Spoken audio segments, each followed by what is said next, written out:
فرض نماز فجر پونے 6 بجے ادا کی الحمدللہ رب العالمین والصلاۃ والسلام علی سید الانبیاء والمرسلین وآلہ وصحبہ اجمعین اما بعد اعوذ باللہ من الشیطان الرجیم بسم اللہ الرحمن الرحیم اذ قال الحواریون یا عیسی ابن مریم هل يستطيع ربك أن ينزل علينا مائدة من السماء قال اتقوا الله إن كنتم مؤمنين صدق الله مولانا العظيم ببركة إن الله وملائكته يصلون على النبي يا أيها الذين آمنوا صلوا عليه وسلموا تسليما اللهم صل على سيدنا مولانا محمد وعلى آل سيدنا مولانا محمد وبارك وسلم صلاة وسلام عليك يا سيدي یا رحمت للعالمین۔ معزز سامعین ناظرین، سورہ المائدہ کی آیت نمبر 112 آپ احباب نے سماعت فرمائی۔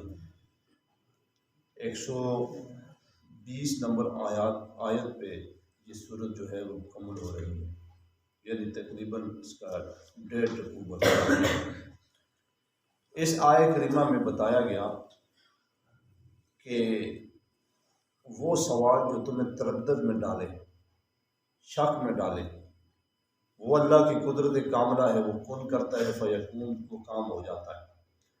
مگر اس طرح کے سوالات تم اپنے انبیاء سے، اپنے نبیوں سے مت کرو، اللہ سے ڈرتے رہو۔ اب اس آیت کریمہ میں فرمایا کہ اذ قال، جب کہا، یہ قال سے مراد وہی حواری جو عیسیٰ علیہ السلام کے گرد رہنے والے لوگ تھے، آپ کی قربتوں میں رہنے والے تھے، انہوں نے کہا اذ قال الحواریون یا عیسی ابن مریم، اے عیسیٰ ابن مریم۔ اب قرآن مجید نے یہ عقیدہ واضح کیا، اور بارہا قرآن اس عقیدے کی تصور کی وضاحت جو ہے وہ ایک بار نہیں کئی بار قرآن میں آیا ہے، پھر بھی لوگ غلط عقیدہ رکھتے ہیں۔ عیسیٰ ابن مریم قرآن میں ہے، پھر بھی لوگ کہتے ہیں عیسیٰ اللہ کا بیٹے ہیں، یعنی کہ قرآن بارہا دفعہ، یہ کوئی ایک بار نہیں، درجنوں بار قرآن کی اس آیت میں آتا ہے کہ یا عیسی ابن مریم۔ سورہ مریم قرآن مجید میں پوری کی پوری صورت اس ہی حوالے سے ہے۔ اس کے باوجود بعض نادان کہتے ہیں کہ عیسیٰ علیٰ نبینا علیہ السلام اللہ کے بیٹے ہیں، یعنی کہ ان کی جہالت کی انتہا۔ فرمایا کہ یا عیسی ابن مریم، اے عیسیٰ جو بیٹے ہو مریم کے، هل یستطیع ربک، کیا آپ کا رب اس بات پر استطاعت رکھتا ہے؟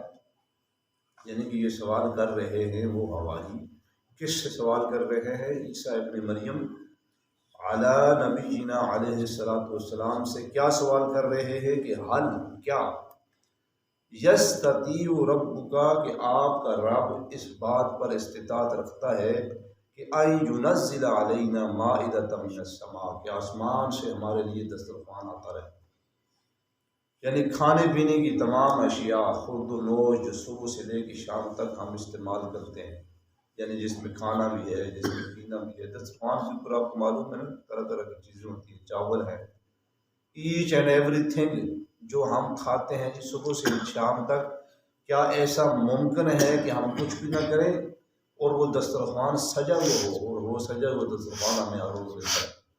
یہ سوال کیا جی انہوں نے، کس پہ جی؟ عیسیٰ علیہ نبینا علیہ السلام پر۔ تو پھر عیسیٰ علیہ نبینا علیہ السلام نے ان لوگوں کو کہا آگے سے، یہ ابھی پورا رکوع تقریباً نیچے تک ان ہی آیات پر ہے کہ وہ پھر یعنی کہ آسمان سے پھر دسترخوان بھی نازل ہوا، پھر وہ کھاتے بھی رہے پیتے رہے، پھر وہ یعنی کہ پوری یہ آیات نیچے تک اسی لیے، مگر جو بات آج کی اس میں ہم سمجھنا اور سمجھانا چاہتے ہیں وہ یہ ہے کہ جب انہوں نے اس طرح کے سوال کیے تو اللہ رب العالمین کی طرف سے جواب آیا۔ جواب یہ آیا کہ قال اتقوا اللہ۔ اب اللہ کے نبی جناب عیسیٰ علیہ نبینا علیہ السلام کے اوپر یعنی کہ وہ کیا کہتے ہیں وحی نازل ہوئی۔ اس سے قبل بھی ہم نے وحی کے حوالے سے کچھ بات کہی تھی، ان سے قبل آیات میں وحی غیر انبیاء کے اوپر ہوتی ہے، مگر وہ وحی جو غیر انبیاء کے اوپر اگر آتی ہے تو وہ دل میں بات کا ڈالنا ہوتا ہے۔ آپ نے دیکھا ہوگا جی بعض دفعہ کوئی بھی شخص جاتے جاتے پلٹ کر پیچھے آ کر کے کسی کی مدد کر دیتا ہے، بعض دفعہ ایسا ہوتا ہے، یعنی کوئی بھی شخص راستے سے گزر رہا ہے، وہ دیکھ رہا ہے کہ فلاں شخص مدد کے لیے پکار رہا ہے، اس کو ضرورت ہے کھانے کی اشیاء کی یا جس طرح بھی دیگر، سم اوقات وہ شخص اس سے بہت دور نکل جاتا ہے، مثلا وہ شخص جہاں بیٹھا ہوا ہے وہ ممکن ہے کہ دروازے سے باہر تک چلا گیا ہو، مگر وہ اچانک پلٹ کر جو پیچھے آ کے اس کی مدد کرتا ہے، وہ اللہ اس کے دل میں یہ بات ڈال دیتا ہے کہ میرا فلاں بندہ فلاں جگہ پہ بیٹھا ہوا ہے، اس کی مدد کرو۔ اب اس کی جو مدد ہو رہی ہے وہ اللہ کی طرف سے ہو رہی ہے، کیونکہ اللہ نے اس کے دل میں بات ڈال دی، وہ پلٹ کر پیچھے آ کے اس کی مدد کر رہا ہے۔ تو یہ ہے جی، یعنی کہ اللہ کی طرف سے کسی کے بھی دل میں بات کا ڈال دینا، یہ بھی وحی کے ساتھ متعلق ہے، جیسا کہ وہ پیچھے ہم نے پڑھا تھا کہ چونٹیوں کے دل میں اللہ نے بات ڈالی، انہوں نے پہاڑوں کے اوپر جو ہے وہ مسکن بنا دیا اپنا۔ تو فرمایا کہ حل یستطیعو، کہ تم اس طرح کے کیا حل یستطیعو، کیا آپ کا رب استطاعت رکھتا ہے کہ ینزل علینا، کہ وہ اوپر سے نازل کرے ہمارے لیے مائدتن من السماء، آسمان سے دسترخوان۔ اب یہ جو سورہ مائدہ ہے، اسی آیت کو دیکھ کر کے یہی لفظ اس میں آیا، اس سورت کا نام سورہ مائدہ پڑ گئی، مائدہ کا معنی دسترخوان ہے۔ تو فرمایا کہ قال اتقوا اللہ، اب اللہ کے نبی اور اپنی قوم کو بتا رہے ہیں، اب اللہ کے نبی اپنے قوم کی رہنمائی کر رہے ہیں۔ اب اللہ کے نبی کا کام ہی ہوتا ہے کہ بھٹکی ہوئی قوموں کو سیدھے راستے پہ لے کے آنا۔ جہالت میں ہم لوگوں کو علم کی خیرات تقسیم کرنا، یہ نبیوں کا خاص مقصد ہے، یہ نبیوں کا خاص کام ہے۔ اسی لیے فرمایا کہ وَعَلَّمَكَ مَا لَمْ تَكُنْ تَعْلَمْ، اے اللہ کے نبی ہم نے آپ کو سکھا دیا، ہر وہ چیز سکھا دی جس کے بارے میں آپ کو معلوم نہ تھا۔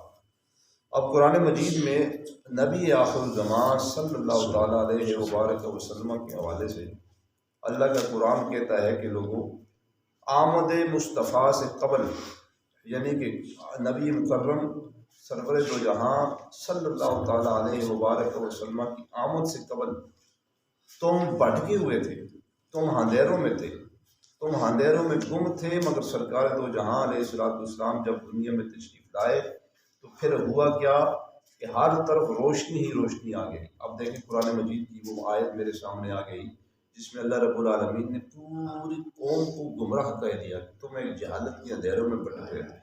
وہ آیت میں پڑھ رہا ہوں، آپ اس کو سماعت فرمائیں۔ فرمایا کہ لقد من اللہ علی المؤمنین، تحقیق رب نے مومنوں کے اوپر احسان کیا۔ مننا یہاں احسان کے معنی میں آتا ہے، ایک لفظ من ہوتا ہے، ایک من ہوتا ہے، دونوں میں فرق کرنا ہے۔ اللہ نے احسان کیا جی مومنوں پر، اس بعث فیہم رسولہ، انہی میں سے ایک رسول ان کو بھیج دیا، یتلو علیہم آیاتہ، جو پڑھ کے سناتا ہے ان کو آیات، ویزکیہم، اور انہیں پاک رکھتا ہے، ویعلمہم الکتاب، اور انہیں کتاب سکھاتا ہے اور حکمت سکھاتا ہے۔ صرف کتاب کی بات نہیں، ساتھ حکمت کی بات بھی کی گئی۔ حکمت کیا ہے جی؟ دانائی کو کہتے ہیں۔ حکمت کیا ہے؟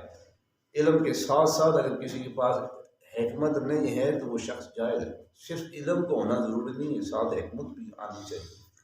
یعنی کہ اللہ کے قرآن کہتے ہیں کہ وَيُعَلِّمُهُمُ الْكِتَابَ وَالْحِکْمَةَ، نبی نے صرف کتاب نہیں سکھائی، ساتھ حکمت بھی سکھائی ہے۔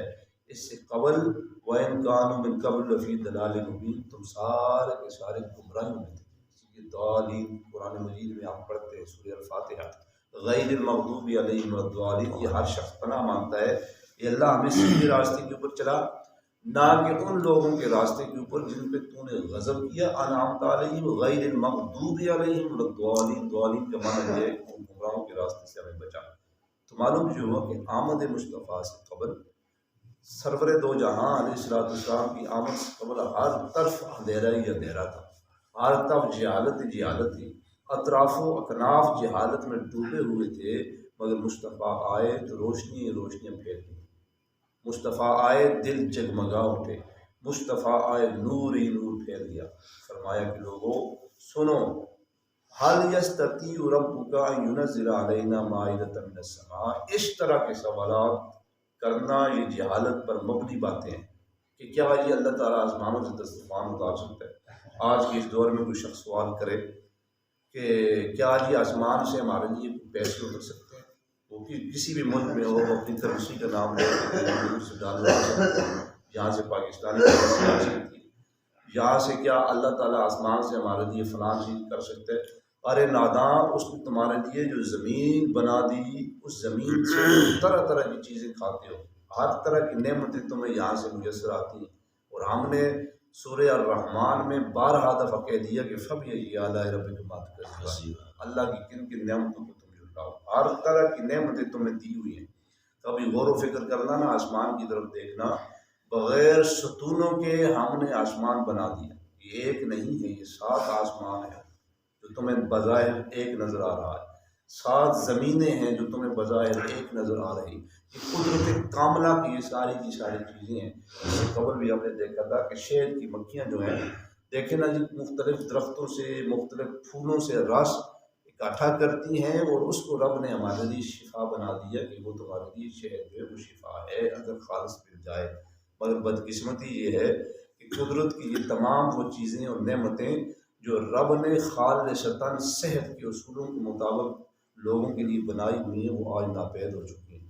کسی بھی جگہ پہ خالص چیز میسر آنا ملنا بہت مشکل ہے۔ ہاں، خود بندہ کوشش کرے تو وہ ارادہ بات ہے، مگر ہم نے بھی کوششیں کرنی چھوڑ دی ہیں۔ 5 مرلے کا اگر کسی کے گھر ہے اور 7 پلاٹ نہیں ہے تو وہ 5 مرلے کے گھر کے چھت کے اوپر بہت ساری سبزیاں اگا سکتا ہے۔ یہ جو مختلف ڈبے ہوتے ہیں، یا آپ کے پاس جو تیل والا ڈبے ہیں، اس کو کاٹ کر کے اس میں مٹی بھر کر کے، یعنی بہت ساری چیزیں ہو سکتی ہیں، مگر ہم نے خود ہی سستی کا مظاہرہ کیا ہوا ہے، اور ہم یہ چاہتے ہیں کہ ایسا ہو جائے تو خود محنت کریں، تھوڑا سا سوچیں کہ اللہ رب العالمین نے ہمارے اوپر کتنی نعمتیں جو ہیں طرح طرح کی رکھی ہوئی ہیں، اور ہم یہ سوال کریں کہ کیا جی اوپر سے ایسا ہو سکتا ہے۔ اس طرح کے سوالات کرنا جہالت پہ مبنی ہے۔ تو اللہ کے نبی نے، حضرت عیسیٰ علیہ نبی علیہ السلام نے اس قوم کو کہا، کیا کہا جی؟ قالت اتقوا اللہ، اللہ سے ڈرو۔ یعنی اس طرح کے تردد والے سوال کرنا جس میں اور لوگ تردد میں پھنس جائیں، اس کی قدرت کاملہ سے کوئی شے دور نہیں ہے کہ ایسا نہ ہو، وہ ممکن ہے، ہر چیز ہو سکتی ہے، مگر قالت اتقوا اللہ، اللہ سے ڈرتے رہو، ان کنتم مؤمنین، اگر تم مومن، اگر تم مومن ہو تو اس طرح کے سوال نہ پوچھو کہ کیا مرنے کے بعد یہ دوبارہ ہڈیوں پہ گوشت چڑھے گا۔ یعنی کہ بعد لوگوں کا یہ بھی عقیدہ ہے کہ مرنے کے بعد وہ اللہ کیسے، یعنی کہ وہ زندہ کرے گا 100 سال بعد، 200 سال بعد، کئی قبرستانوں پہ قبروں کے نشان ہی مٹ گئے ہیں، وہاں سے وہ مردوں کو کیسے زندہ کرے گا، یہ سوال بھی لوگوں کے ذہنوں میں آتا ہے۔ قرآن مجید نے کہا کہ اس طرح کے نیگیٹو سوالات سے بچو، ان کنتم مومنین، اگر تم مومن ہو۔ یہ آیات اور یہ سبجیکٹ آگے چلتا رہے گا، آیت نمبر 113، آیت نمبر 114، آیت نمبر 115، اور پھر آگے آیت نمبر 116 پر جا کر کے یہ بات ختم ہوگی۔ اللہ رب العالمین سے دعا ہے خالق اعظم فہمی عطا فرمائے۔ اس کی بعد سورہ انعام، سورہ انعام شروع ہوگی انشاءاللہ۔ سورہ مائدہ کا ذکر تو ہم نے پڑھ لیا نا کہ فلاں آیت میں اس کا نام آیا۔